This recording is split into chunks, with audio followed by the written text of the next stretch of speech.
Salut les amis, je suis Tai et bienvenue sur le riz jaune. Le dîner en tête-à-tête à la Saint-Valentin au restaurant cette année, il faudra l'oublier et mettre la main à la pâte pour rendre malgré tout cette soirée aussi belle que possible. On vous propose une petite recette qui combine celle des ebi fry dont on va remplacer les gambas par de la langoustine ou alors vous pouvez garder les gambas avec un mélange de tomates, fèves, concombres, parfumé à la sauce soja, huile de sésame et coriandre. De plus, avec un beau dressage et ainsi rendre un peu plus festif et égayer la soirée, mais en attendant, il va nous falloir des langoustines, gros calibre, pour la panure, de l'œuf, de la farine, du panko qui est une chapelure japonaise, à défaut de la classique fera aussi bien l'affaire. Pour la partie végétale, il nous faut des fèves, des tomates, du concombre, de la cébette, de l'échalote, de l'ail, de la coriandre, des feuilles de nori grillées, à défaut on s'en passe, de la sauce soja, de l'huile de sésame, du vinaigre de pomme ou du jus de citron. Et pour les quantités, reportez-vous à la description ci-dessous. Nous en attendant, on y va tout de suite pour la petite préparation. Coupez les tomates en 4, retirez les pulpes, puis détaillez en petits cubes, puis détaillez en petits cubes. Il faudra penser à réserver un quart que l'on détaille en fin bâtonnet.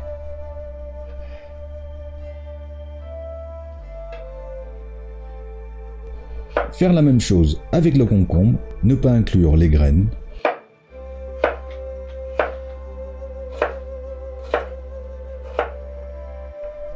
Et l'ajouter aux tomates.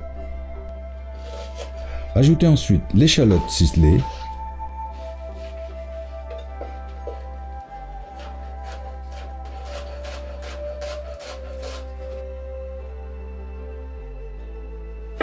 L'ail en brunoise.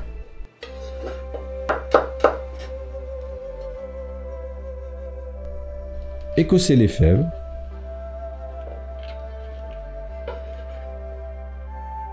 Les blanchir 3 à 4 minutes.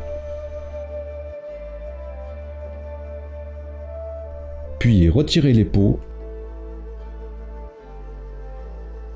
et les ajouter dans le bol. Détailler 2 tronçons de 6 cm de cébette, les couper en fines juliennes, les déposer dans un bol d'eau que nous allons réserver au réfrigérateur pendant le temps des autres préparations. Tout cela pour qu'elles soient plus croquantes. Assaisonner de poivre, les dés de tomates et autres, de sauce soja, de vinaigre de pomme ou de jus de citron, une cuillère à café environ, et d'huile de sésame. Mélanger et réserver. Séparez ensuite la tête de la queue de la langoustine. Pour la châtrer, c'est-à-dire retirer l'intestin, nous allons saisir le telson, le séparer d'un mouvement du haut vers le bas et de gauche vers la droite. Et normalement, le boyau bien avec. Normalement. Si ce n'est pas le cas, rabattez-vous vers l'avant. Pour décortiquer, pressez les deux côtés de la carcasse et retirez les anneaux en conservant le dernier.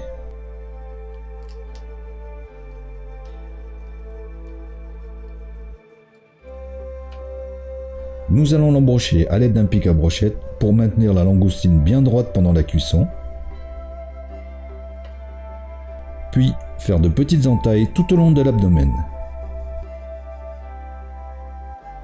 Pour la paner, d'abord la fariner, l'enrober d'œufs battus, ensuite le panko. Si vous voulez une panure plus épaisse, il suffit de repasser dans l'œuf, puis dans le panko.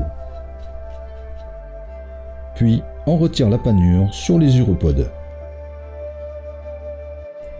Portez ensuite un bain d'huile à une température de 150-160 degrés.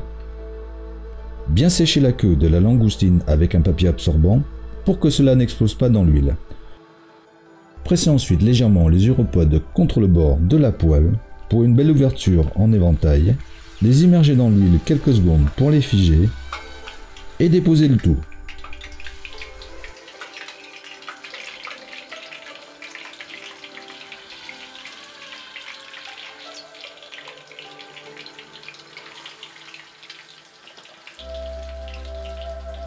2 minutes de cuisson de chaque côté.